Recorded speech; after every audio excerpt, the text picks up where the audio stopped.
Hi friends. నేను మీ దత్తు. ఈరోజు ఒక లేటెస్ట్ న్యూస్ వచ్చిందబ్బా! ఏంటంటే, ఇటు రష్యా, అటు చైనా, ఇటు ఇరాన్. ఈ 3 దేశాలు కలిపి నౌకాదళ విన్యాసాలు చేయడం జరిగింది. ఎక్కడో తెలుసా? మధ్య ఆసియాలో. అది కూడా ఇరాన్‌లో.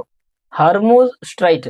హర్మూజ్ జలసంధి ఏదైతే ఉందో, ఆ హర్మూజ్ జలసంధిని కంప్లీట్‌గా ఇరాన్ మూసివేయటం జరిగింది. దీన్ని బట్టి ఇరాన్ ఇచ్చే సందేశం ఏంటి ప్రపంచానికి? అంటే ఒకటే, మేము ఒంటరి వాళ్ళం కాదు. మా మీదికి ఎవరైనా వస్తే మాకు రష్యా సపోర్ట్‌గా ఉంటుంది. చైనా సపోర్ట్‌గా ఉంటుంది. మేము తలుచుకుంటే హర్ముజ్ జలసంధిని మూసివేయగలము. ప్రపంచ చమురు వ్యవస్థను అల్లకల్లోలం చేయగలము. అస్తవ్యస్తం చేయగలము.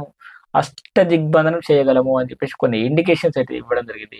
ఈ అమెరికా నౌకలు, యుద్ధ నౌకలు ఇరాన్ చుట్టుపక్కల దేశాల్లో మోహరించడం జరిగింది. మరి వీళ్ళు ఊరుకుంటారా? దానికి కౌంటర్‌గా రష్యా, చైనా, ఇటు ఇరాన్ దేశాలతో మరి నౌకాదళ విన్యాసాలు చేయడం జరిగింది.